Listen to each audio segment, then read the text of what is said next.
Hello to everyone and good evening.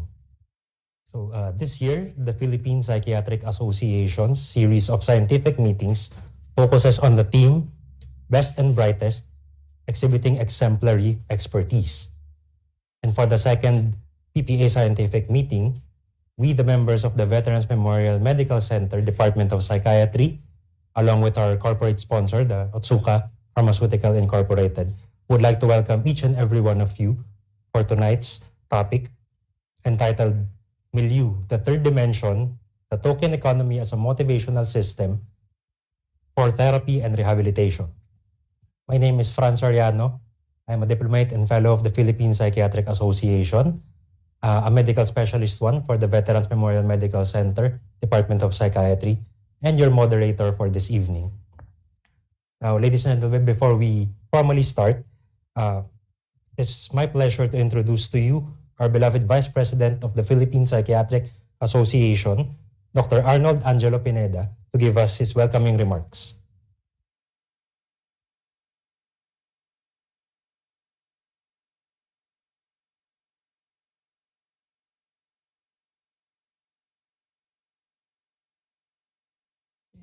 Good evening, everyone. I am Dr. Arnold Pineda. In behalf of the PPA board, I would like to welcome everyone to our second scientific meeting for the year in cooperation with the Veterans Memorial Medical Center Department of Psychiatry with our theme, Best and Brightest, exhibiting exemplary expertise, with the topic tonight, MILIEU, the Third Dimension, and the Token Economy as a Motivational System for Therapy and Rehabilitation, to be discussed by Drs. Georgina Oliver and Maria Annabel Julian. We would also like to acknowledge our sponsors tonight, Otsuka Philippines, namely their president, Mr. Ken Saito, and Vice President, Ms. Nishihara Hisayo. So again, sit back and relax as we delve into the discussion of the MILIEU and token economy application.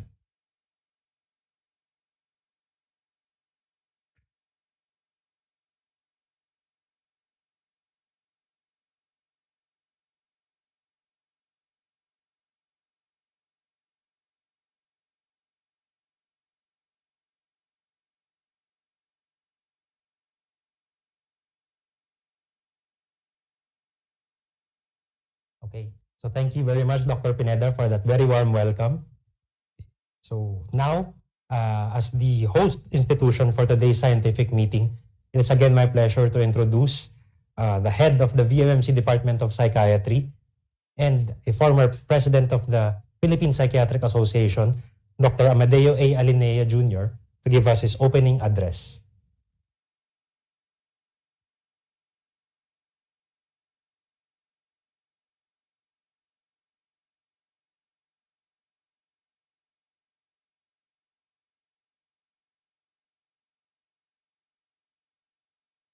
Good evening, everyone. The VMMC Department of Psychiatry honors to host the second PPA monthly scientific meeting tonight. For this evening's lecture, we would like to share with you one of our programs we employ in modifying and empowering our clients' behavior as part of our therapeutic milieu. This program has been with us for the longest time, and we hope this will add to your learning and development in the area of behavioral science. I wish you all to be on board with us throughout the duration of our program tonight. Maraming salamat po.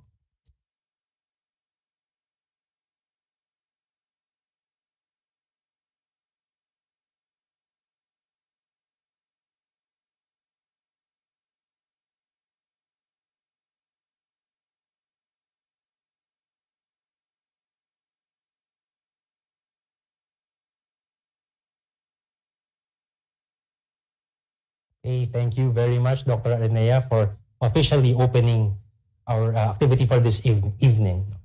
So next, I would like to introduce to you the Internal Associate Chief and Second Year Resident of the BMMC Department of Psychiatry, Dr. Joseph Angelo Rayo, to explain today's artwork for the scientific meeting.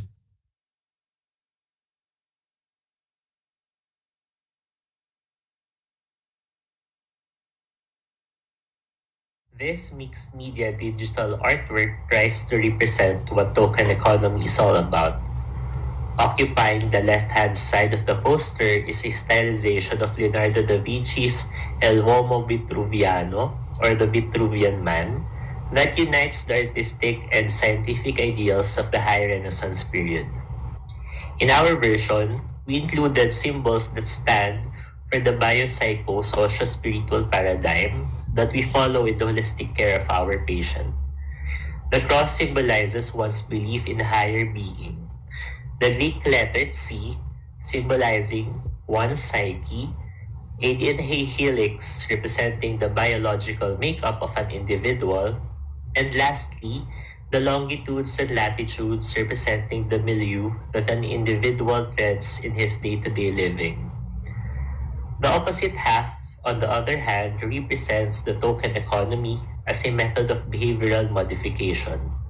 The upper hand represents the healthcare team who decides the token that the patient, represented by the lower hand, can receive.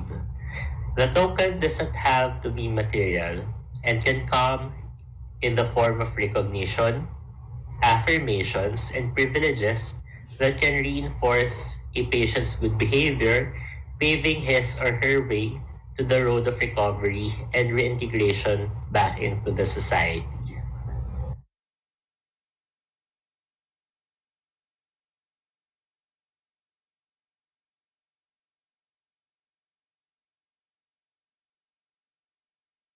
Okay, thank you very much, Dr. Rayo, for the thought process behind the creation of that artwork. Okay, so now next, to introduce our speakers and panelists, I would like to welcome our celebrity consultant in the BMMC Department of Psychiatry, who has done multiple interviews in ABS-CBN, GMA, DZMM Teleradio, CNN Philippines, and many, many more. She is our expert consultation liaison psychiatry specialist in the Department of Psychiatry and our training officer, and mostly the current National Secretary of the Philippine Psychiatric Association, Dr. Joan May Perez Refarial, to introduce our speakers.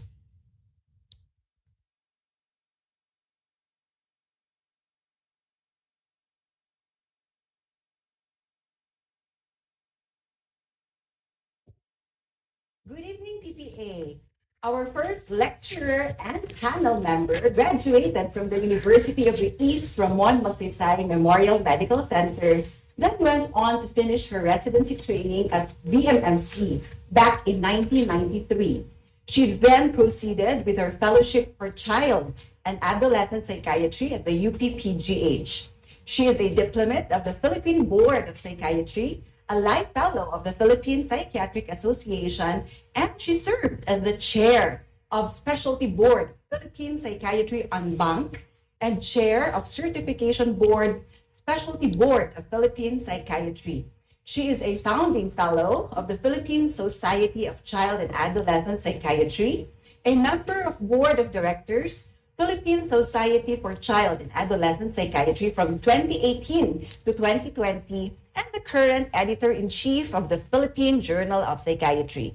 She is also an associate professor for and chair of the Department of Neuropsychiatry, School of Medicine at Angeles University Foundation, and our assistant head of the department.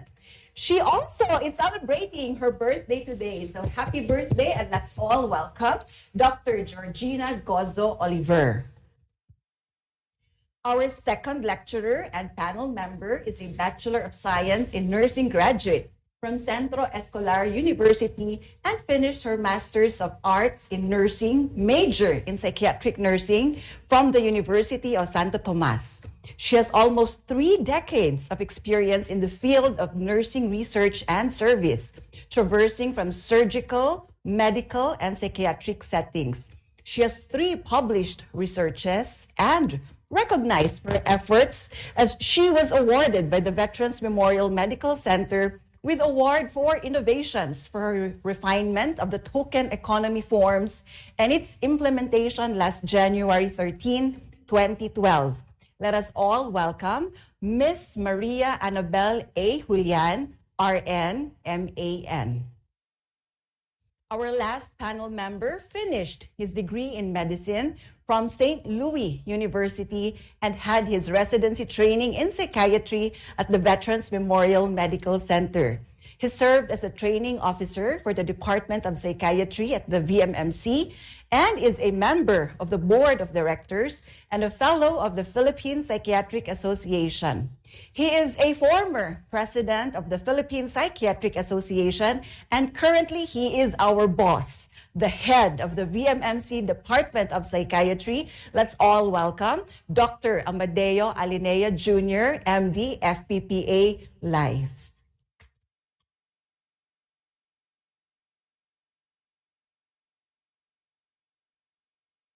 Tonight, the Department of Psychiatry of the Veterans Memorial Medical Center holds the honor to present to you a topic rarely discussed at length in such fora. Frequently, the scientific meetings focused on the biological and psychological aspects of the cases we see. In tonight's activity, we decided to highlight the third aspect of the biopsychosocial spiritual framework, namely MILIEU, the third dimension. The objectives of this presentation are as follows. Number 1, to highlight MILIEU and its important role in the therapy of psychiatric inpatients. Number 2, to focus on the token economy and its role in motivating psychiatric inpatients to work towards a higher level of functioning. For those of us who have been in practice for years, this is not new and may function as a review and a reminder of the intricacies of MILIEU. For the younger, more inexperienced of us, I hope you will find this fruitful and educational, especially those of you with plans of setting up badly needed mental health facilities, hopefully outside of the metro. Let me start off with a brief backgrounder of the beginning of MILIEU therapy. Le Kremlin-Bicêtre Hospital near Paris was the site where an epiphany of sorts changed the way the mentally ill were treated. At the time, the mentally ill were outcasts of society. They were beaten, caged, chained, and hidden from the rest of the so-called normal people, and were basically treated as lower order animals. This was the case until Philippe Pinel came up with a then novel and more humane approach in the treatment of the mentally ill. His approach was known as moral therapy, the forerunner of MILIEU therapy. Philippe Pinel was the first to view the insane as people who had lost their reason because of exposure to severe stress or shock. Patients were seen as needing protection from society until such a time that they can recover. He created the model of a hospital within a hospice, preferring that patients with mental illness be housed in a general hospital setting. Thus, the approach is more humane, with fewer restraints and less stressful physical treatment. In the United States, Dorothea Dix championed the establishment of large rural institutions or state hospitals for the purpose of administering moral therapy. It flourished for a while, but eventually failed because of three reasons. First, hospitals became more concerned with administration and control rather than therapy. Second, psychiatrists were more concerned with diagnosis and prognosis rather than treatment. And since majority of the patients were poor foreigners, they were poor candidates because they did not speak English. Aktivere behandlingen, roughly translated in English to more active therapy, was coined in Germany in the 1900s. It was later renamed to the French term MILIEU therapy. Its main element is the active role taken by the nursing staff in working with patients.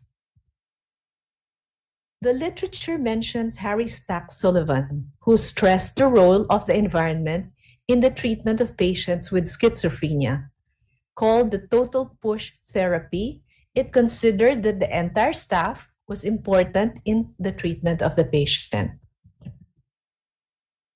At around the same time, the Menninger Clinic employed what is known as prescribed environments, where the therapist prescribes to the ward staff the desired type of social interaction that should take place with patients on the basis of psychotherapy data collected from them. Meanwhile, at the Chestnut Lodge in Rockville, Maryland, Frida Fromm Rickman and staff initiated the following policies in the treatment of the mentally ill. First, they used the ward personnel as therapeutic tools. Second, they used the milieu on equal terms with individual therapy and not merely as a complement of it. They also stated that not all actions have to be symbolic or psychodynamic. Undesirable behavior may actually just be due to common triggers like hunger, anger, loneliness, tiredness, or thirst. Another approach tied to milieu therapy came about as one of the research projects of the Institute of Child Guidance in 1929. It started out as a special technique taught to parents in handling their problem children. Thus, attitude therapy came about. 5 attitudes were identified and used by the staff depending on the condition of the target patient. So these were active friendliness, passive friendliness, kind firmness, matter of fact, and no demand. Active friendliness was adapted for patients who were withdrawn, aloof, apathetic, shy, or isolated, as in those with catatonic schizophrenia. So for active friendliness, the staff are instructed to give attention to the patient before it is requested, and it should be delivered in a manner that is genuine and consistent. Passive friendliness is used in dealing with paranoid patients, as in those with paranoid schizophrenia. So for this attitude, the staff were instructed to give attention only when the patient asks for it. So the staff lets the patient know that they are around to help if needed. Depressed patients were treated with kind firmness. It involved being kind but firm in imposing rules and tasks assigned to the patient. The staff gently pushes the patient to move and accomplish tasks on time. Rules are imposed strictly and consistently and firmly, black and white, no gray areas, in matter-of-fact attitude. And this attitude is adapted for manipulative and demanding patients, as in those with personality disorders. Combative and assaultive patients were treated with no demand, as in there were no expectations from the patient or to the patient. And approach towards the patient is in groups. The concept of the therapeutic community is attributed to Maxwell Shaw Jones, a South African who took his medical studies at the University of Edinburgh and eventually practiced in the UK and the USA. He was known to have founded the concept of the therapeutic community, which involved the total interpersonal environment as the main therapeutic tool. In TC, or therapeutic community, decision-making process involved all the staff and patients and was not solely centered on the psychotherapist. The emphasis was on group therapy, while individual therapy was relegated to a supportive role. Further, treatment was no longer confined to the therapeutic hour, but became a 24/7 concern. I believe that there are many private facilities in and outside of Metro Manila which employ this form of milieu therapy, where some of our PPA members are part of the teams. We now go to the token economy. The first token economies arose in psychiatric hospitals, and the first token economy bearing the name was founded by Teodoro Ayllon and Nathan Azrin in 1961 at the Anna State Hospital in Anna, Illinois. It is a technique or program used in milieu therapy. So how does it work?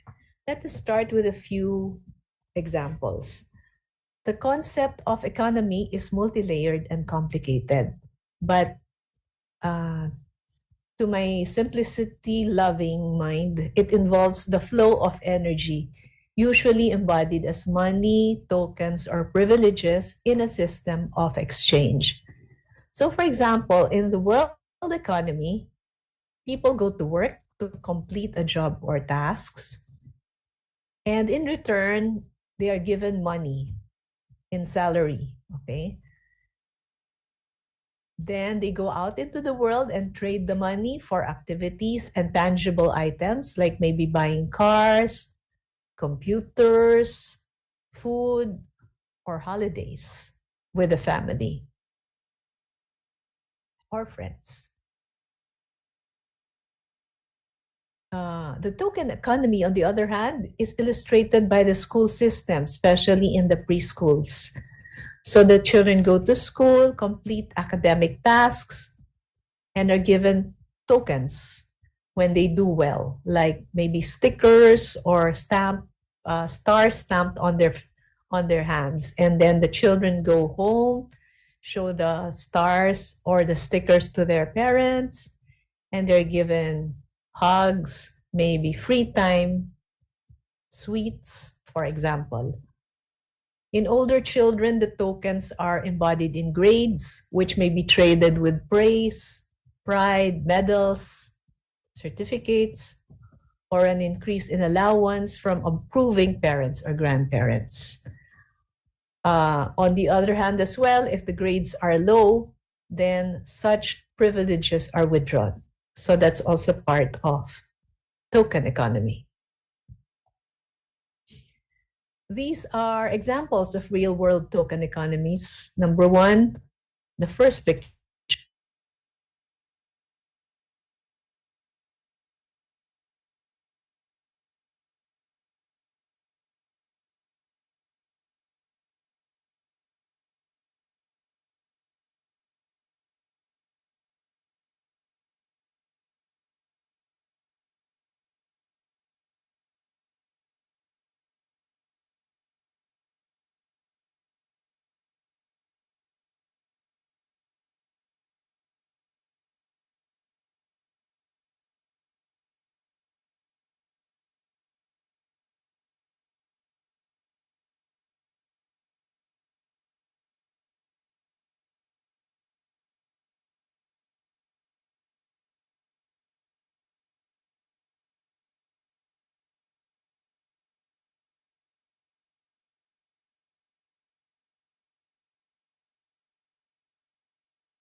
Good evening.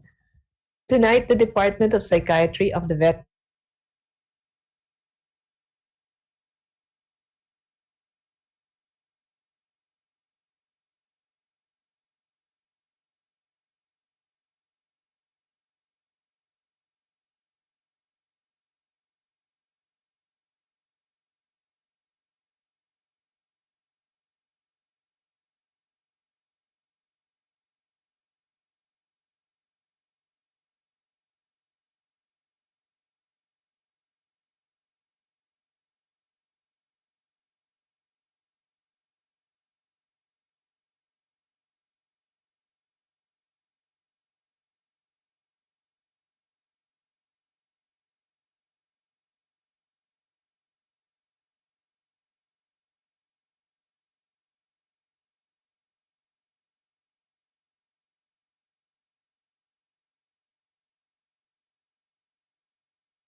They also stated that not all actions have to be symbolic or psychodynamic. Undesirable behavior may actually just be due to common triggers like hunger, anger, loneliness, tiredness, or thirst. Another approach tied to milieu therapy came about as one of the research projects of the Institute of Child Guidance in 1929. It started out as a special technique taught to parents in handling their problem children. Thus, attitude therapy came about. 5 attitudes were identified and used by the staff depending on the condition of the target patient. So these were active friendliness, passive friendliness, kind firmness, matter of fact, and no demand.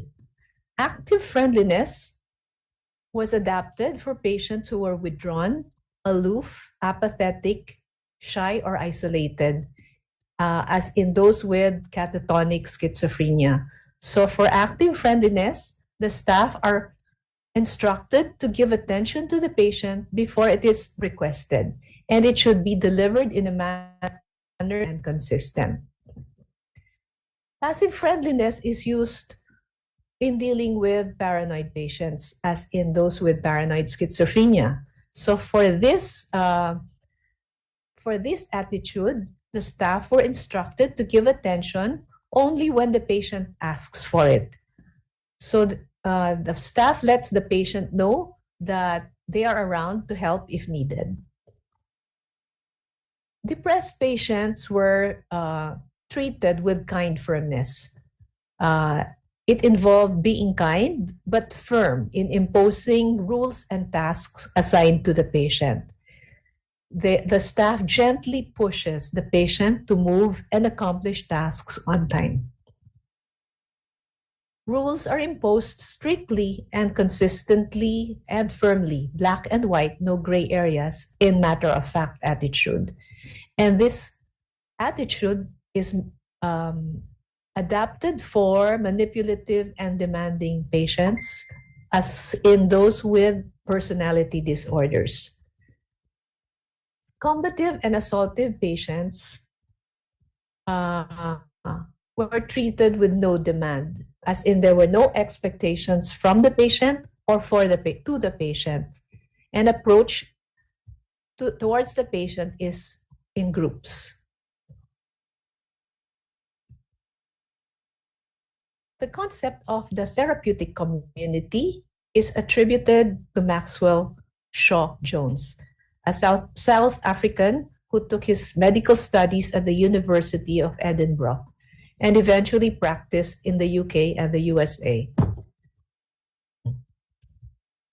He was known to have founded the concept of the therapeutic community, which involved the total interpersonal environment as the main therapeutic tool.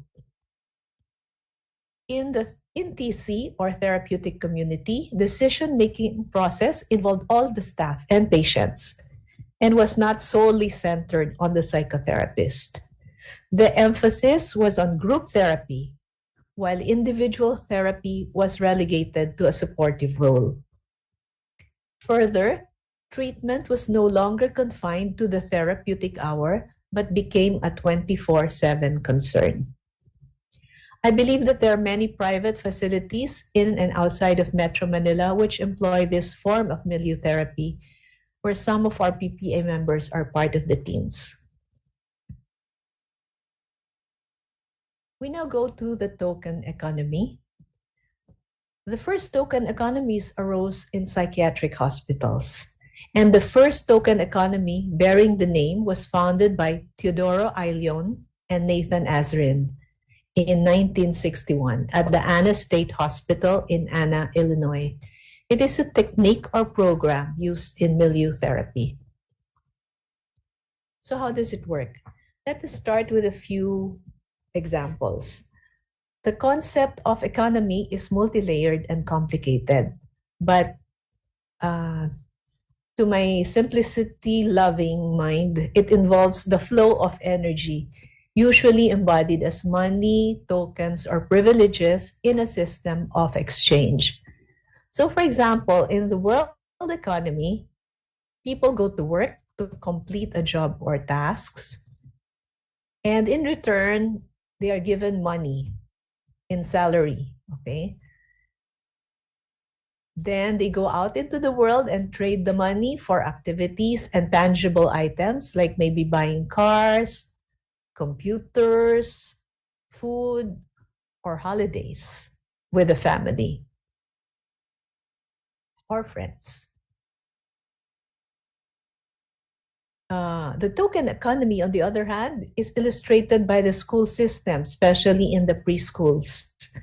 So the children go to school, complete academic tasks, and are given tokens when they do well, like maybe stickers or stars stamped on their hands. And then the children go home, show the stars or the stickers to their parents, and they're given hugs, maybe free time, sweets, for example. In older children, the tokens are embodied in grades, which may be traded with praise, pride, medals, certificates, or an increase in allowance from approving parents or grandparents. On the other hand as well, if the grades are low, then such privileges are withdrawn. So that's also part of token economy. These are examples of real-world token economies. Number one, the first picture, kids collect and trade stickers for planners at the end of the year. This is done in that ubiquitous coffee shop with a mermaid logo. Online shopping networks encourage users to play games to earn digital coins, which are then traded for discounts. This is to further encourage us to do more shopping and buy more coffee. In the ward setting, patients earn tokens by fulfilling certain targets, and these tokens are then traded for specific rewards. Our nurse, Miss Annabelle Julian, our next speaker, will expound more on this.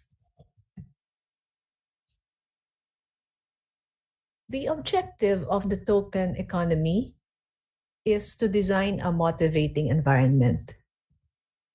It is based on the operant reinforcement theory formulated by the renowned behaviorist P.F. Skinner. The central feature of this theory states that behavior is greatly influenced by the changes the behavior produced in the environment. It is grounded on two principles. The principle of positive reinforcement states that if we wish to increase some desired behavior, then favorable consequences should be arranged for the behavior. The second one, the law of extinction, states that a previously reinforced response will decrease in frequency if the reinforcer is no longer produced by the response. So any attempt to influence behavior can be considered as involving two aspects. First is to increase desired behavior, and second is to decrease undesired behavior. The operant reinforcement theory has its own technical jargon, as you may have heard me say some of them in the previous slides. So I will go through them briefly. The first word is reinforcement, which I will define later, but there are two types: positive reinforcement and negative reinforcement. So a reinforcement is positive when a response or behavior is strengthened by presenting a motivating item to the person, making the behavior likely to occur again in the future. While a negative reinforcement is when a response or behavior is strengthened by stopping, removing, or avoiding a negative outcome, usually an aversive stimulus. Other concepts that may need elucidation include the difference between reinforcement and reward. Reinforcement is objective and is used to answer the question, is the rate of behavior increased? While a reward is subjective and is applicable to the questions, does the person like it? Is he happy with it?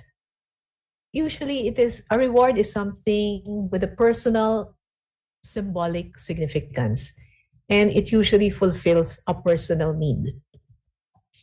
So a reinforcement may work for one patient, but may not work for another because he does not find it rewarding. Other terms that many of us use interchangeably are negative reinforcement and punishment. The term reinforcement always refers to anything that increases the rate of occurrence of a desired behavior. This time, not by introducing a pleasant stimulus as a consequence, but by removing an aversive stimulus. Punishment, on the other hand, aims to decrease the occurrence of an undesirable behavior by introducing an aversive stimulus.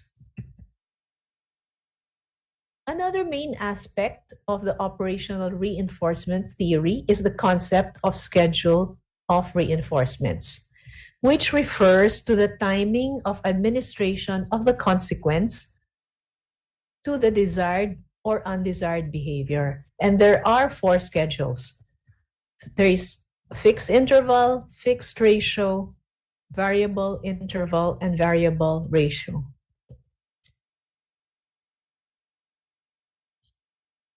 In fixed ratio, reinforcement occurs after every 5 pushes of the lever, for example, in Skinner's rat example. In a real-life example would be getting a free coffee after you stamp your rewards card 10 times.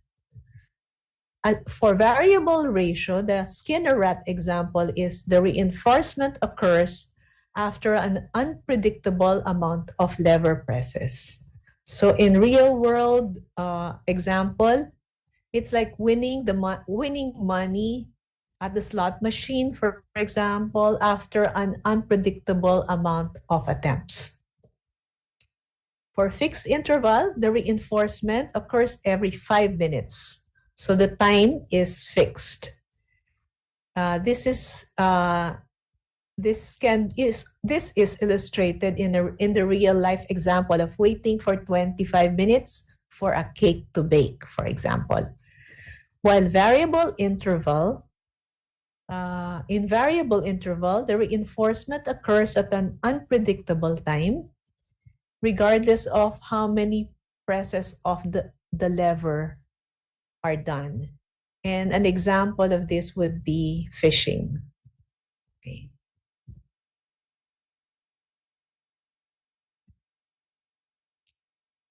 Okay, enough of history. Fast forward to present day. Despite our efforts as an association, as well as the efforts of other mental health professional organizations and even government, situations involving the mentally ill, such as those depicted here, still occur.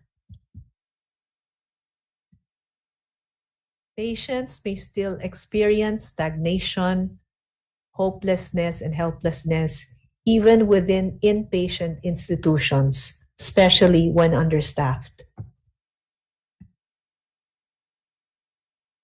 We all experience stagnation in one form or another during the prolonged lockdown in the past 2 to 3 years. The flow of life, the daily grind suddenly came to a halt. Life as we knew it, the routine drastically changed. It is only now that we are getting back to the flow of life that we were accustomed to. This article by Adam Grant that came out in the New York Times in 2021 put a name to the unpleasant, as yet then undefined feeling, which has lately become more popular. It's called languishing. He defined it as the sense of stagnation and emptiness, and it included symptoms like trouble concentrating, aimlessness, joylessness. To translate it into Filipino, the words nalalanta, natutuyo, parang unti-unting nawawala ng gana at kumukupas ang kulay ng buhay come to mind. The opposite of stagnation is growth. And we as mental health professionals gave various lectures and seminars to groups, organization, and the general public on how to sustain life and keep growing despite the unfavorable conditions brought on by the efforts to contain COVID-19. The experience of being confined at home for days and weeks on end can be likened to the experience of patients confined in our psychiatric wards. Mentally ill they may be, still our patients need stimulation to combat ennui, boredom, and stagnation like the rest of us. Elaine and John Cumming, in their book Ego and Milieu, proposed that the ego goes through a series of successfully resolved crises, each of which disturbs a temporary equilibrium, but leads to a reorganization at a higher level. Behavior is the product of our thoughts, perceptions, intentions, our comprehension, and feelings as we react to stimuli coming from our physical and social milieu. The ego is the point at which the person meets the situation or stimulus, and the person decides whether or not to react or respond. And if one decides to respond, the next decision was how to respond. The reaction then elicits consequences, pleasant or not, from the environment, and the cycle then starts all over again. In the late 70s and the early 80s, the VMMC Department of Psychiatry Consultants, namely the late Dr. Corazon San Pedro, the mother of Dr. Lea Panopio, and Dr. Ponciano Jerez, they were sent on observerships to various Veterans Administration centers in California, namely Brentwood, Northridge, and Palo Alto medical centers. The main take-home learning they obtained was the token economy program, which was implemented in the VMMC Department of Psychiatry eventually. They brought home with them this book by the proponents of token economy in inpatients by Teodoro Elion and Nathan Azrin, the pioneers of the token economy for psychiatric inpatients. In the preface, the authors wrote that this book is addressed to practitioners who deal with behavioral problems in an institutional setting. They use the mental hospital as an applied laboratory to test their theory. The token economy program was then included as an integral part of the biopsychosocial approach to the management of a heterogeneous group of psychiatric inpatients at Ward 5. In the 70s and 80s, majority of Ward 5 patients were American and Filipino Vietnam War veterans, as well as World War II veterans. The program targeted socially inappropriate behavior that impaired functioning outside of the ward facility. The hope is that the patient learned from this experience in the ward and carried over the conditioned behavior outside of the controlled environment of the ward when discharged. Regular follow-up visits were encouraged thereafter. This program is accomplished now today through the effort of our 9 nurses and 10 nurse aides, 5 psychologists, 2 social workers, occupational therapists, 5 consultant psychiatrists, 5 residents, and 2 administrative staff, as well as 2 maintenance workers. That is our psychiatric team. It aims to work seamlessly with other MILIEU approaches and family interventions, as well as individual and group therapies. The contents of this lecture were gleaned from these references.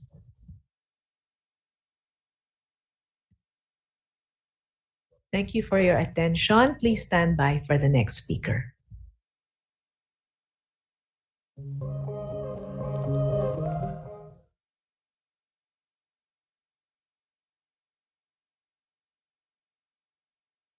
That introduction, Doc Franz Feriano.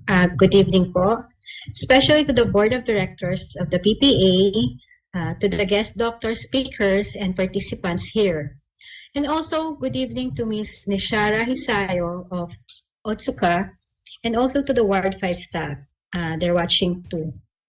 Hi to Ma'am Saidel Hubak, my head nurse, the psychologist po, si Ma'am Brenda, Ma'am Connie, social worker, Sir Eric, and the nursing staff of Ward 5.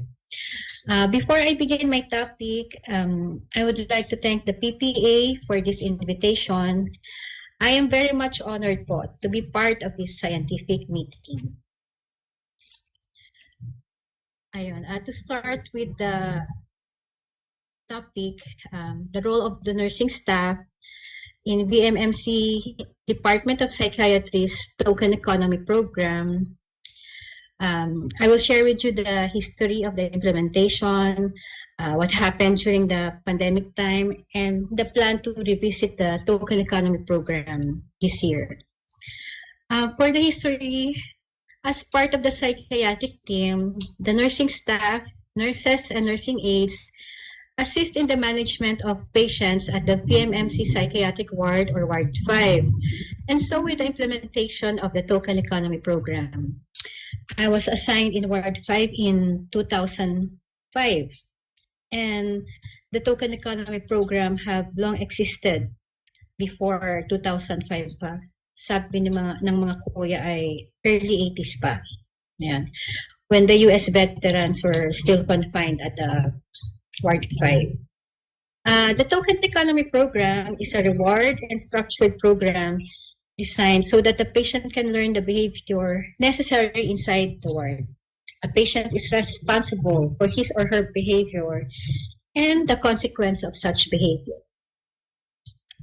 The token economy program is a point system where the patient can earn points for responsible behavior and lose points for unacceptable and inappropriate behavior. Tokens or points must be used as reinforcers to be effective. A token is an object or symbol that can be exchanged for material reinforcers, services, or privileges. At Ward 5, the token is points.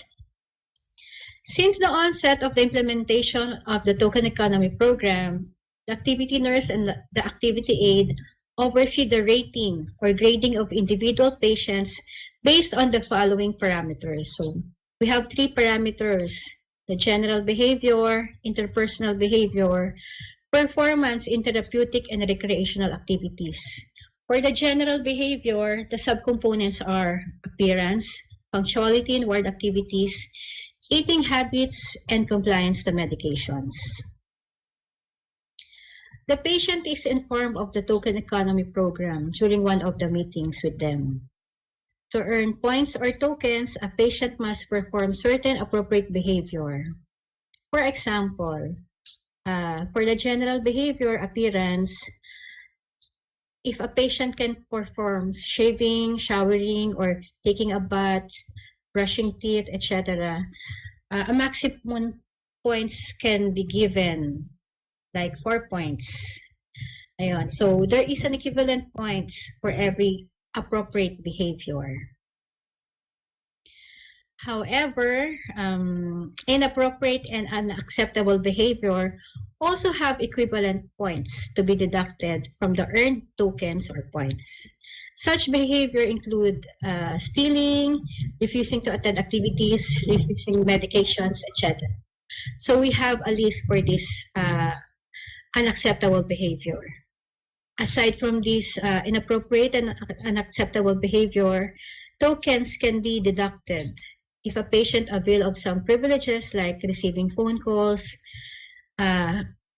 availing of the video care privileges, and etc. As the points increase, a patient may have additional privileges and responsibilities. And this is an indication that a patient can manage himself or herself and that she or he is improving. So a manifestation of this is that a patient can be elected as president of the group or a secretary or vice president.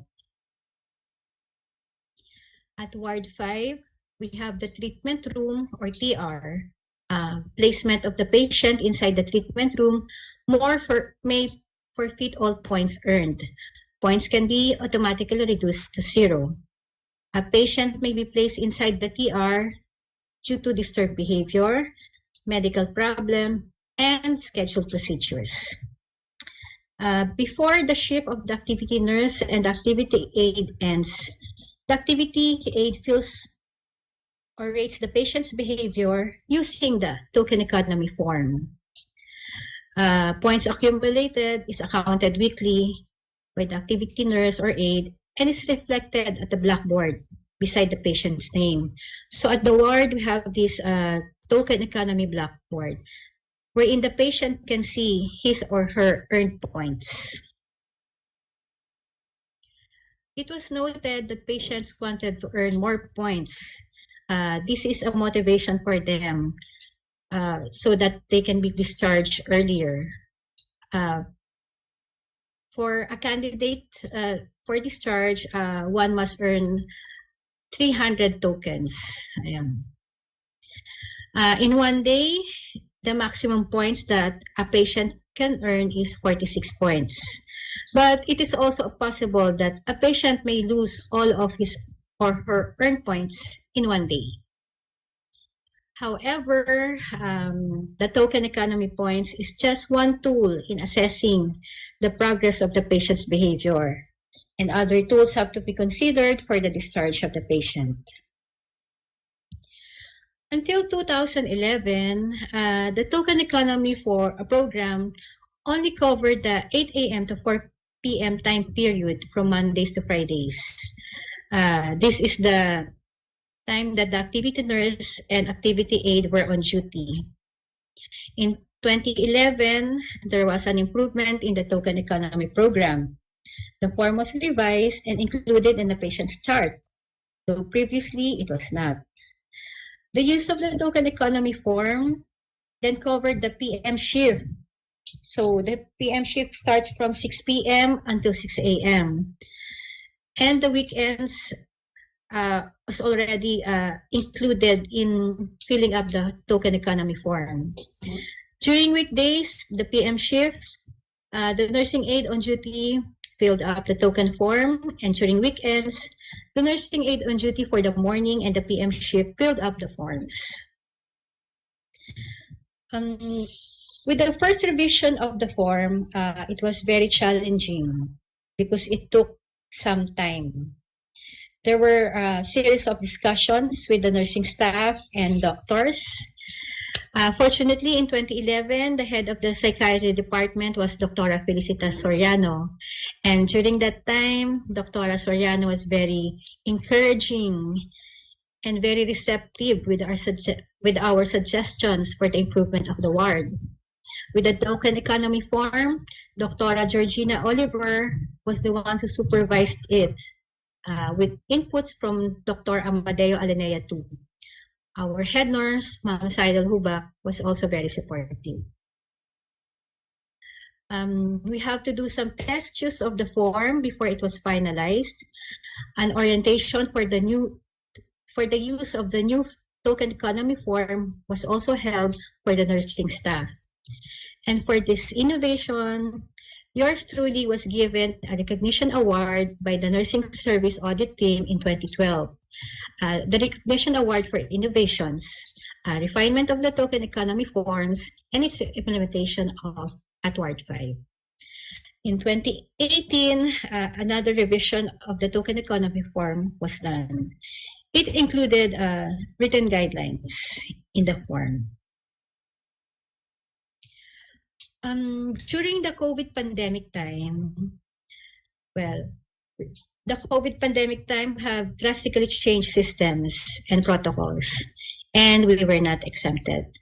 Patient census have dwindled and became very minimal. Patient activities became limited too. There were instances when our patients became infected with COVID.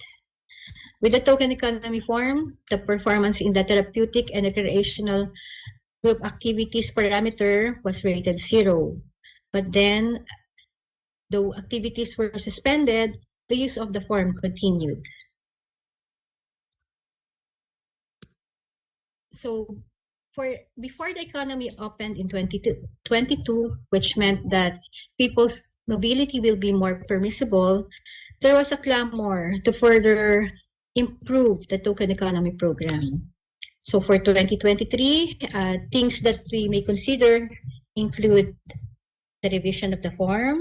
We may add another form or a scorecard, further develop the list of privileges or rewards where tokens can be deducted.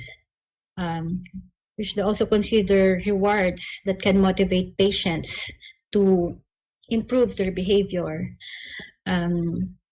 So with the special contracts and reorientation for staff. Ayun. I would like to conclude my topic with this. Ayun. I would like to quote B.F. Skinner, well-known behaviorist. He said that all things can be learned and unlearned. And I may add, and relearned. Ayun. Good evening and thank you po. Okay, good evening once again, and I would like to thank both of our lecturers for the in-depth discussion about the token economy program. So here, live from the studio, I would like to welcome, of course, Dr. Georgina Gozo Oliver, Dr. Amadeo Alinea, and of course, Ma'am Annabel Julian, to formally open our panel discussion and our question and answer portion of the program. Okay, so I would like to encourage everyone who has any questions or any clarifications about the lecture.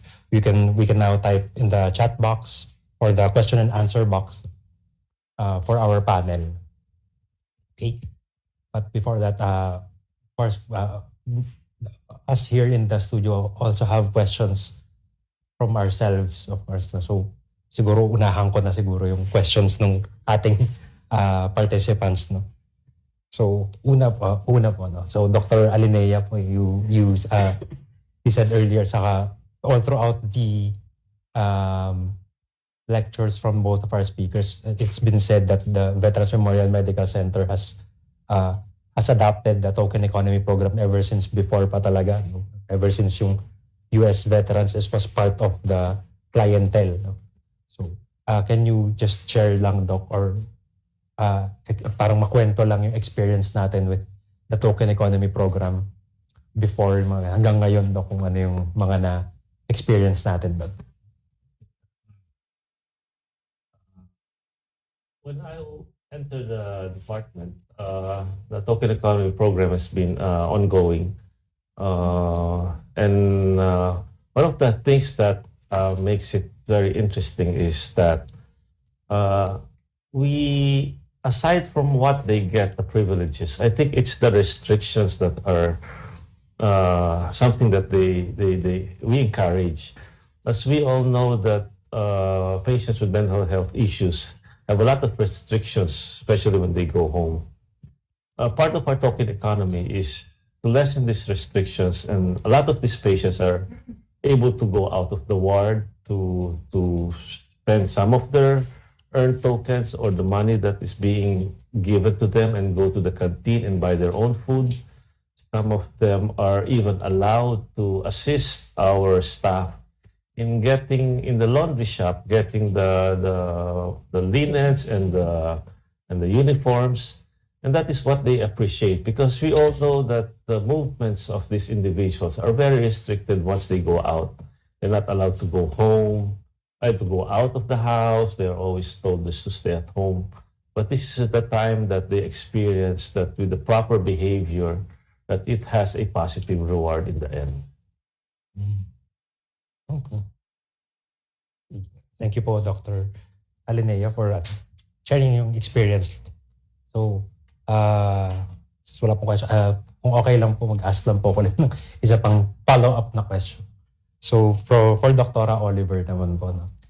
Sa lecture niyo po, you discussed a lot of different things, explaining yung token economy program and all the other things. Pero what we remember yung isang part na doon sa lecture, Doc, is you discussed yung the schedule of reinforcements po, Doc. No? So, dito po sa atin, sa veterans po, no? What would you say yung mga nagagamit na schedule of reinforcements na ano natin, tsaka ano yung schedule, yung tama ba yun, Doc? Parang gano'n na schedule. We give points or token points every morning and evening. Yes. So the time is fixed. So to classify that in what I lectured, we use fixed interval when we give the timing of the consequences are given on a fixed interval. Oh. Okay, Doc. Just to clarify lang naman, Doc. Okay. So we have a question from Dr. Batar. So she asks, has any research paper been done by VMMC to determine the effectivity of the token economy?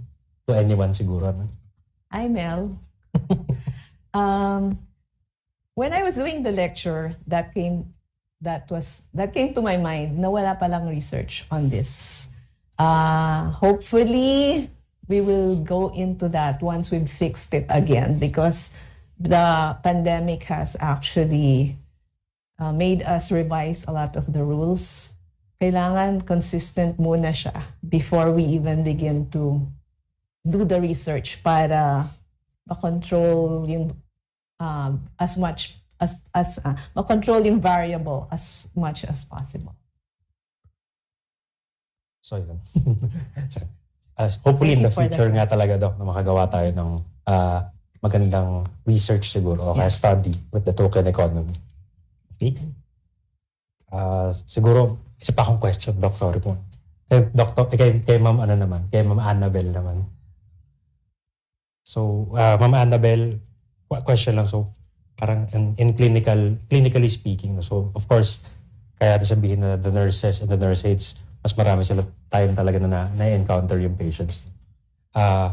Kayo po ma'am, may mga experience ba tayo na nagsa-stand out for the past ilang years na rin dun kung paano natin na-implement yung token economy program natin and paano natin, how do we deal with the patients siguro na paano natin may implement na maayos nga yung token economy program with the patients? That's a good question po, Doc Franz. Thank you for that. With the token economy program, there was a time na yung mga patients talaga ay very conscious dun sa points nila kasi nagmo-motivate ito na mapa-uwi sila earlier. Ayun. So yung talaga ikukuha nila na sabi nila, ay, dagdag points to, gano'n. So parang may reiteration na conscious kami sa ganyan, andito yung score ninyo sa board, ayun. Tapos so aside from hindi naman din kasi one time na pag-o-orient sa kanila yung sa token economy program. Continuous yun. Ilang beses tuwing may patients meeting, patients government meeting, ayun. Yung isa din sa pagsasaayos nito ay ipaparealize sa mga patients kung ano yung mga acceptable and unacceptable behavior. Parang kapag you have to identify sa patient na pag nagawa niya ng unacceptable or acceptable behavior, i-inform siya agad that time para mas mag-stick sa mind niya kung ano yung mga acceptable and unacceptable behavior. Ayun. For the unacceptable behavior, kailangan sabihin sa patient na ito yung ginawa mong unacceptable and merong consequence ito. Ayun. But we add on to this, we follow this up as part of the therapy with the patients that there is a purpose why you get this privilege, why you need to do these points. Because eventually our goal in our management approach is to be able to bring back this individual to mainstream society. And we know that there are socially acceptable behaviors that they have to perform for them to be treated, equally as with other people. It's not just getting points and getting these privileges, but you have to go deeper to the meaning of what these privileges represents and what this behavior will eventually represent also in the real setting once they go out. Because we are not a custodial facility. After some time, we can also use this as it's not just the only basis, but it can be one of our aims or good basis as to the patient's response to the totality of the treatment. And eventually, as I've said, they have to go home and go back to mainstream society and be able to be with the rest of the individuals without being treated, in a biased way. Thank you po. Thank you, doctors and Ma'am Annabelle. So, siguro we have another question, anonymous question po from the audience. So, they asked, do you have objective data for effectiveness? How were you able to monitor the progress? Anonymous. To anyone din. Okay. As I mentioned earlier, dun sa question ni Melbatar, we have not kept track. We have not done any evaluation of the program. And I came to realize that just because when I was preparing for this lecture. So that will be one of the plans in the future. But literature, I just can't recall exactly. One of those that I can recall is the work of Lisa Dixon and et al. Ang dami nila. Published, I don't remember. Published by the University of Maryland in Baltimore. If I recall correctly, it was written down in my references. It was they did a study on patient outcome review team. They were the patient outcome review team, and they recommended a list of psychosocial interventions that were effective, and one of them was the token economy. So it's been proven by a lot of researches that token economy worked. Not just in veterans at this point, because we did not gather data. Thank you for your question. Okay, thank you po, Dr. Oliver, for the answer to the question. So again, they asked po, how has this token economy method impacted length of stay of the patient? So siguro, to anyone po who can answer. Well, as I have said a while ago, one of our bases for making discharge planning is to observe how the patient is doing in terms of their the points that they have gained. As what was said in the lecture, it is not just in the domain of the consultants that the discharge planning is made.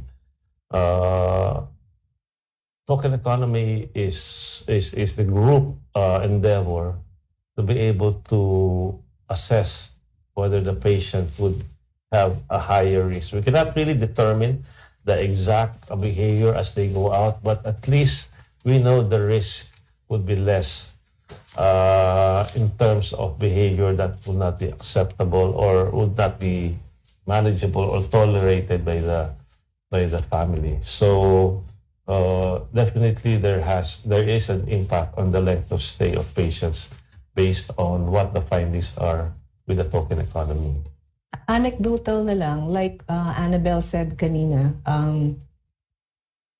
we observe that patients are really motivated to behave appropriately because they are motivated actually for the discharge. So they are motivated to do what is desirable. That is my observation, and I think their observations. Challenges. Challenges. Okay, for the challenges, patients-wise, there were times that patients are disruptive during the activities. Ayun. So, disruptive patients are magulo, nang-aaway, hindi sumusunod sa instructions. Ayun. And that we have to remove these patients from the activity. So, yun yung na dumadating sa point na there can be physical altercations, ayun. So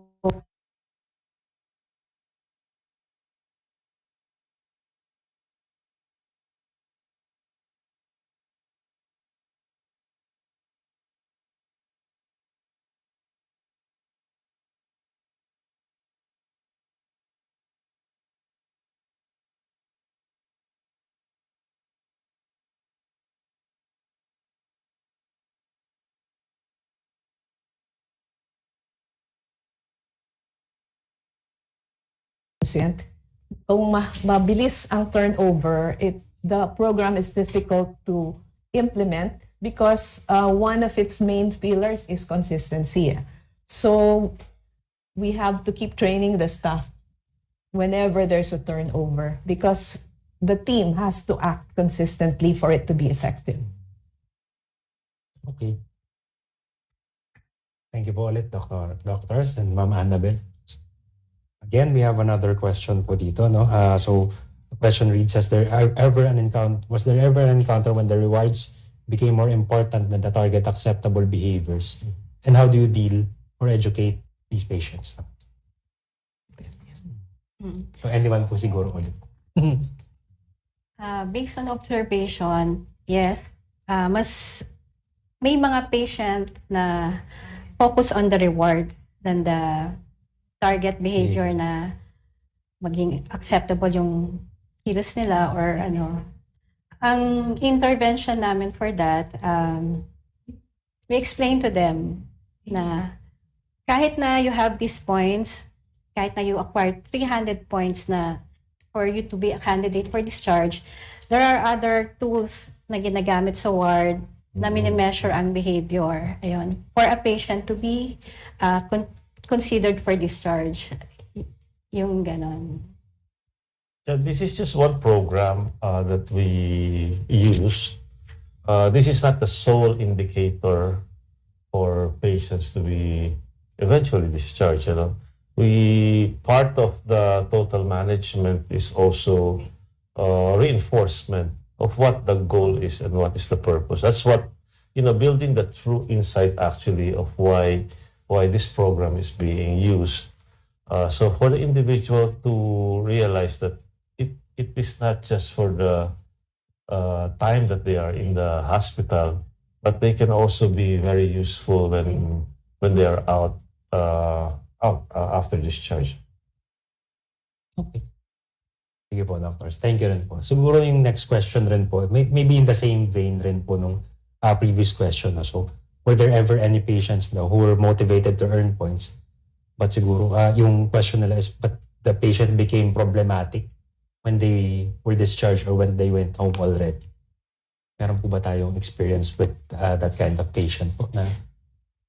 The aim of the program is not really to change the behavior permanently, and as we all know, kung minsan because of the law of extinction then, kung minsan kapag whenever the reward, the behavior is the desired behavior is accomplished, but the reward does not follow, magkakaroon ng extinction. And of course that happens. Kasi we can only, the aim is to do this much lang. It's not, we don't expect it to be a permanent change. To counter that, we also try to educate the family about giving consequences as well, as best as we can. Sige. So yun, ito po doctors, the questions are pouring in na po ngayon. So the next po, they have comment, when the patients are motivated to behave a certain way to get things they want, it would seem that that they could revert back to previous unacceptable behaviors once the motivation is gone. So have you ever had experience of patients unlearning what they learned after being discharged? Again, medyo related rin naman po siguro sa previous question po. Okay. So, siguro po we also have a comment from Dr. Ignacio from our chat box. So, Dr. Ignacio says, it would really have helped clarify your position if you had given us a profile of the patients in your ward. The presentation po seemed to me that the token economy should be a standard for patients admitted in the psych ward or a community mental health facility. But token economy was really adapted for long-term chronic psychotic patients in state mental hospitals who showed symptoms not only for their primary psychotic symptoms, but for what is common for these kinds of patients. The social breakdown syndrome suffered by those confined for a prolonged period of time. So, comment lang po ni Dr. Ignacio. Thank you. We agree, Doctor. Thank you po, Dr. Ignacio. The panelists agree din. Okay. But we make the most out of what activity we can do during the period of confinement. So said, I guess we are a little bit lucky because our facility or hospital itself is a very wide area. As Doctor have said, in behaviorism, it doesn't always mean in terms of material. Appreciation, recognition, and another one can also be in return for a good behavior, which a lot of times they don't receive when they are at home. And then, as I've said earlier, part of our program is lessen the restrictions of individuals. So there might be risk, but as we evaluate them, they are able to go out of our ward with or without assistance, depending on our assessment. That is why it is also difficult to conduct a study, to formulate objectives for a study, because the patients that we get in our ward are heterogeneous. Well, mostly at that time, it was mostly schizophrenia. But nowadays, we have a lot of bipolar patients too. That is, if we ever conduct a study, that would be one of the variables that would be difficult to control, actually. So that would be a challenge. Okay, thank you po ulit. So siguro po, last question na po natin siguro, no? Okay, so last 2 questions na lang po na kaya ating ma-fill sa time. So next question po, was there any favoritism among staff towards the patients? Anonymous question. Was there ever any? Up to Mama Annabelle siguro. Of course, as nursing staff sa isang psychiatric facility, we try not to have any favoritism. Ayun. Because if we show any favoritism towards the patients, magkakaroon na ng negative impact din sa kanila. Yes. Ayun. So we try to be as neutral as possible. Ayun, rewarding patients as a standard kung ano yung ginawa nilang behavior. So thank you po, Mama Annabelle. So last question na po tayo, no, in the interest of time na rin. So the last question is, can any member of the staff, for example, the nurses, OTs, social workers, psychologists, give consequences to the patients, or should it be from the doctors or nurses only? We usually discuss cases as a team. We have our weekly therapeutic meetings. From there, we discuss each patient and the form of management or the form of treatment to be given to the patient. The giving of consequences are usually coursed either through the doctors or through the nurses. Yeah.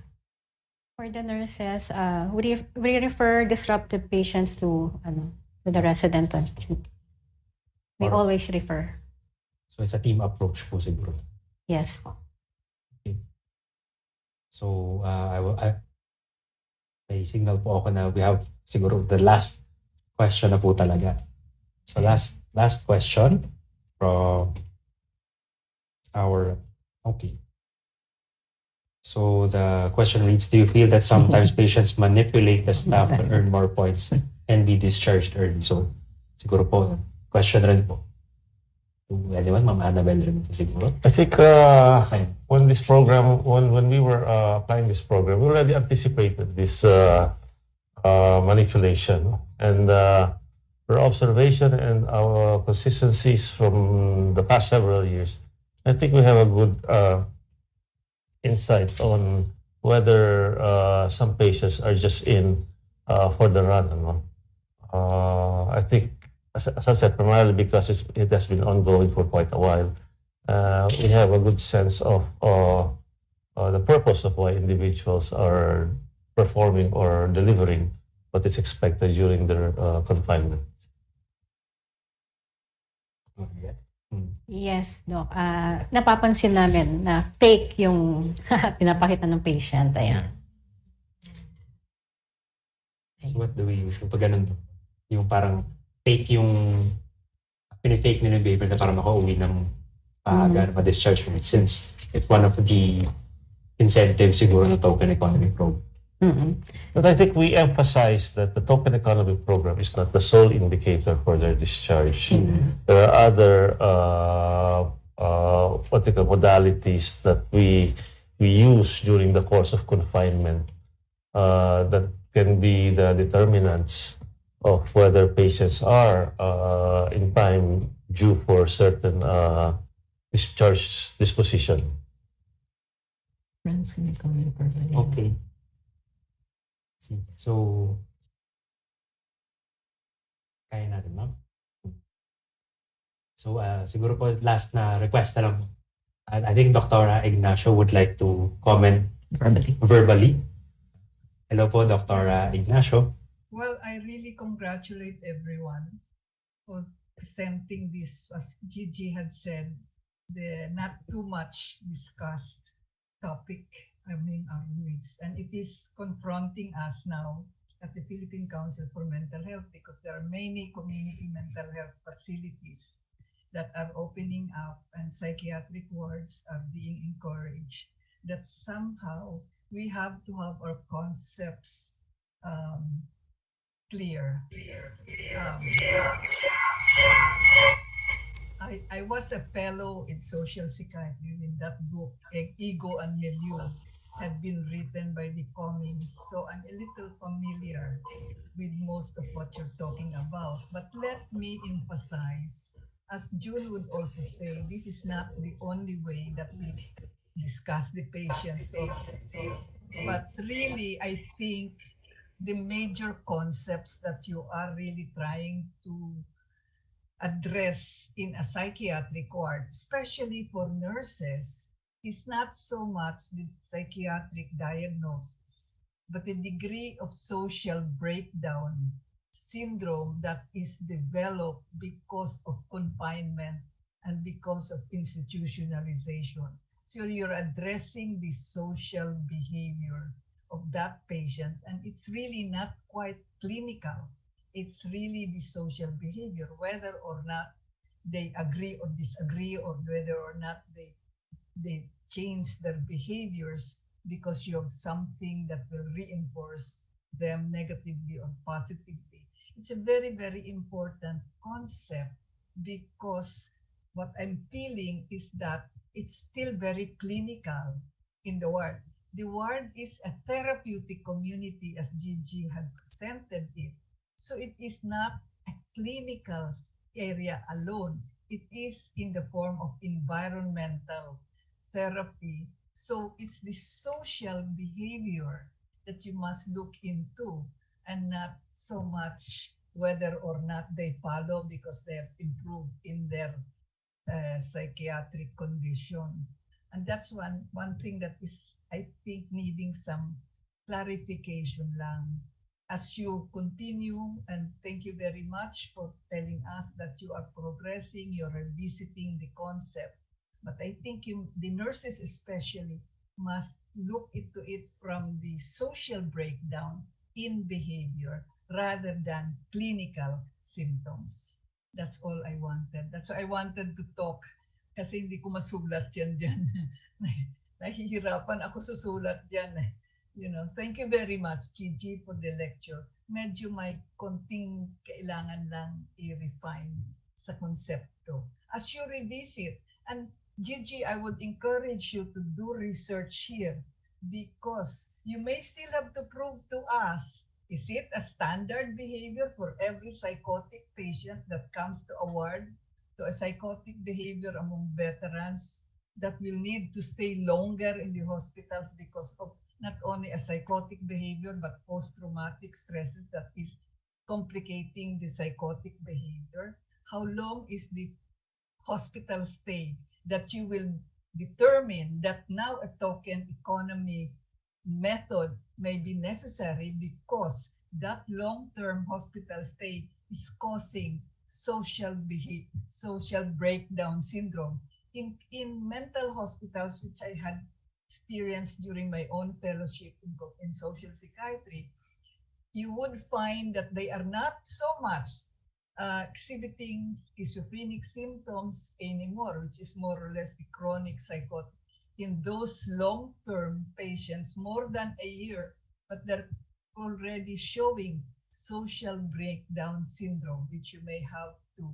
The nurses will really have to. This is in the field of nursing, and a lot of evidences have really been coming out from nursing group on this social breakdown syndrome. So I was excited that Mel Batar had opened up the question, and you said, okay, we will open up for research, because if you're the first one, the first institution that we will look up to for this token economy, that really is good, because at Philippine Council we're opening up, because the law tells us we should open up mental health facilities in the communities, and you mentioned that many of our psychiatrists are there. So the concepts will have to be clarified. And Gigi, go ahead, do your research.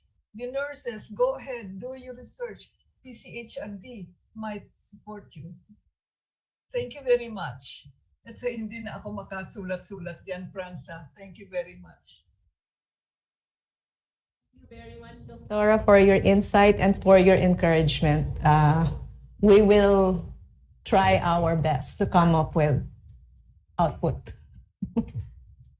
Thank you very much po, Dr. Ignacio. Noted po yung tungkol sa social breakdown syndrome. Thank you po.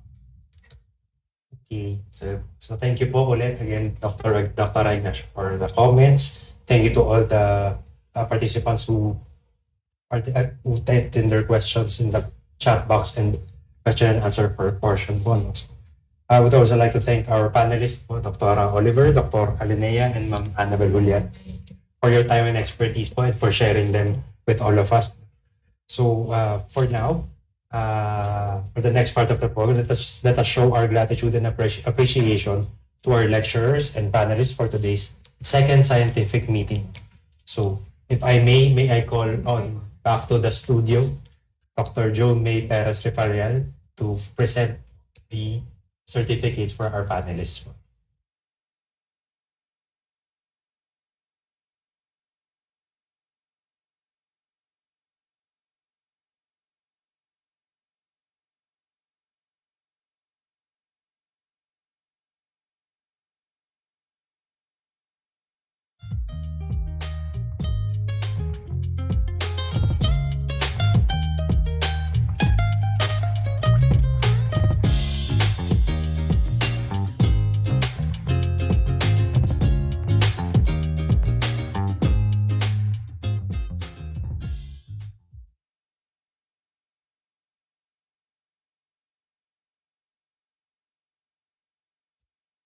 Hello, thank you very much once again, and good evening, PPA. I am very honored to present our certificates of appreciation to our distinguished guests and panelists, and of course to the host institution and our pharma partner for tonight's activity. So first, I would like to read the certificate. The PPA, the Philippine Psychiatric Association Incorporated, presents the Certificate of Appreciation to Dr. Fernando Zion A. Soriano, MD, FPPA, for having rendered a valuable contribution as moderator on the topic Best and Brightest, exhibiting exemplary expertise, MILIEU, the third dimension, the token economy as a motivational system for therapy and rehabilitation.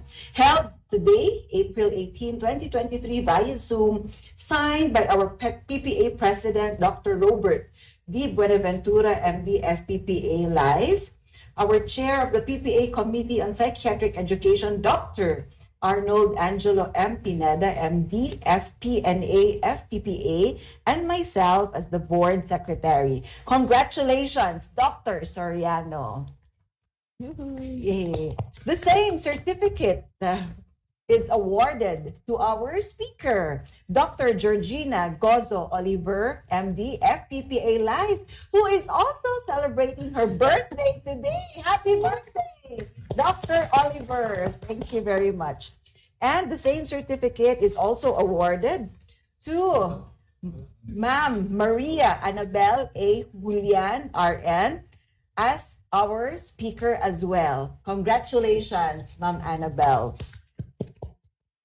And the same certificate is also awarded to our panelist and our boss, Dr. Amadeo A. Alinea Jr., MD, FPPA Live. Congratulations, Dr. Alinea. And of course, the same certificate is also awarded to Veterans Memorial Medical Center as the host institution for tonight. I'll be accepting this on BMFC's behalf.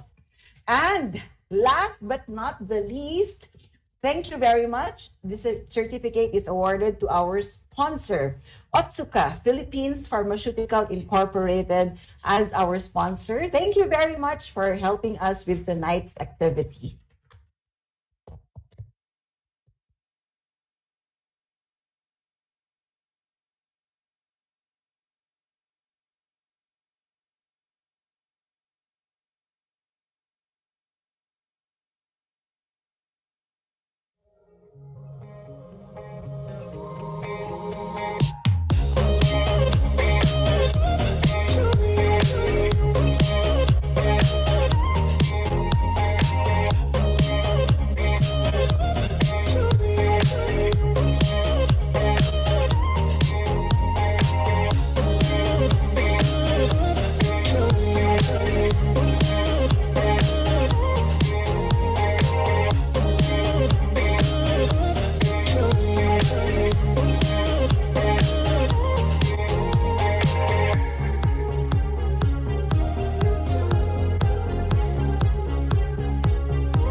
you po, Dr. Refarial, for presenting the certificates for both the panelists and our sponsors.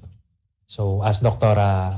Refarial said earlier, our event today will not be possible without our corporate partners. No? So their efforts and support to the Philippine Psychiatric Association, its members, and all the institutions makes each event a success. So to highlight and to give thanks and to give the special spotlight to our sponsor today, I would like to introduce Ms. Michelle Fernando, the product manager of the Otsuka Philippines Pharmaceutical Incorporated, to give a few words.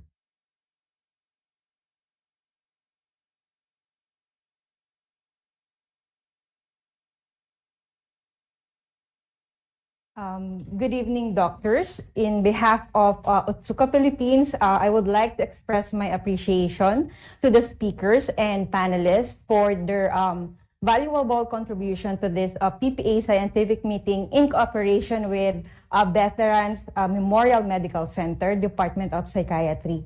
Also, my deepest gratitude goes to all who attended the lecture and helped to make it such a successful event. To the PPA officers headed by Dr. Robert Benaventura, Dr. Arnold Angelo Pineda, Dr. Joan May Refarial, and the rest of the PPA Board of Directors, thank you for letting us to be your partner for this activity, for your priceless contributions, and for running a smooth event. Again, thank you very much, doctors, and good evening po.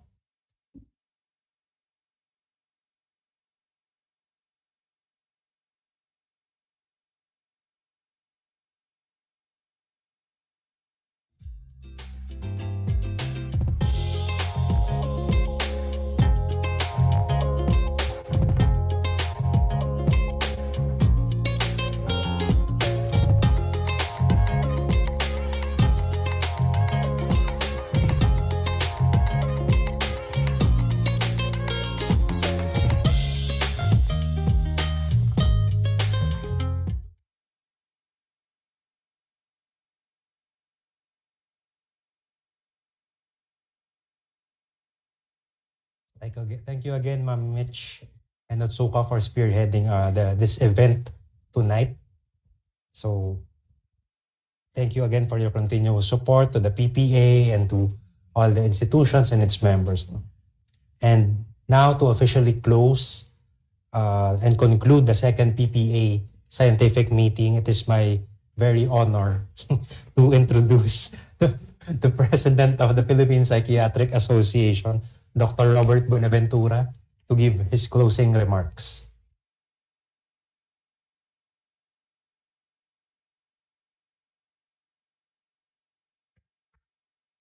Konnichiwa. Thank you very much, Franz. I was touched when you said it was an honor, pero natawa ka, kaya parang na-erase ng konti. Anyway. So, thank you very much. Of course, syempre si Franz kasi offspring ng ating kagalang-galang na si Dr. Sita Soriano. I wonder if she's watching tonight. So, anyway. So again, there's a lot of people that I'd like to thank. First and foremost, of course, we'd like to thank the Veterans Memorial Medical Center for being the host institution for tonight's scientific meeting. And I'd like to acknowledge its head, Dr. June Alinea, one of our past presidents, our speaker, Dr. Gigi Oliver. I guess we don't have to mention anymore that she's celebrating a very special milestone tonight. We were hoping that one of the first questions would have been, how old is the Stonehenge or something like that? But anyway, we won't go into that because we don't want to irritate Dr. Oliver. Okay. But she doesn't look her age. Okay. She just turned 45, but she looks in her early 30s. Okay. So and also we'd like to thank the other members of the Veterans Memorial Medical Center Department of Psychiatry staff. So that of course includes Dr. Refarial, who's our current board secretary. And they have a whole team of residents with them tonight. So it was fun getting to know them. We'd also like to thank, of course, Otsuka Philippines. So thank you very much. We miss, of course, the presence of their general manager, Mr. Ken Saito, and their vice president, Ms. Hisayo, and their medical director, Dr. Rodney Dalisay. This is the second time that we're here at the Otsuka Studios and you haven't shown your face yet. So if there's a third time and we don't still see you, magsulian na tayo ng itim na kandila. Okay. Okay. And of course, we'd also like to thank the more than 220 individuals who logged in tonight and who watched the program. As I was discussing with Dr. Refarial, of the more than 220 attendees, 200 belong to the Veterans Memorial Medical Center, Ward 5 staff. The patients and the relatives of the staff were the ones who made up the 200 individuals, okay? Dun sa 20 na natitira, kasama pa dun si Dr. Ignacio. Okay. So yun. And so therefore, I'd like to echo what Mitch said earlier. So I'd like to thank also Miss Mitch Fernando, si Sir Mike, si Ma'am Zane, sa suporta nila sa atin sa gabi ngayon. And so one of the reasons why everything went smoothly is because Otsuka Philippines has been very instrumental in helping us implement this program. So, and that's an additional thanks to them.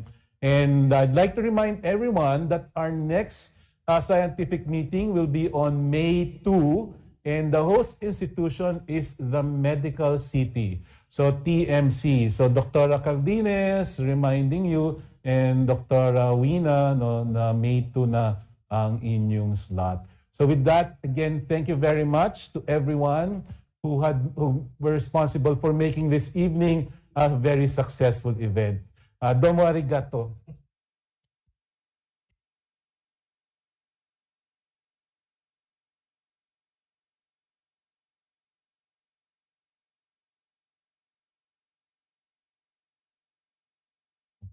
Okay, so thank you po, Dr. Buenaventura, for the closing remarks. And with that, this formally concludes our scientific meeting for tonight. So on behalf of the Philippine Psychiatric Association, the VMMC Department of Psychiatry, and Otsuka Pharmaceuticals, we would like to thank each and every one of you for attending tonight's event. The post-test and the scientific meeting evaluation is live online on the chat box. If you could please answer it and submit the answers po. No?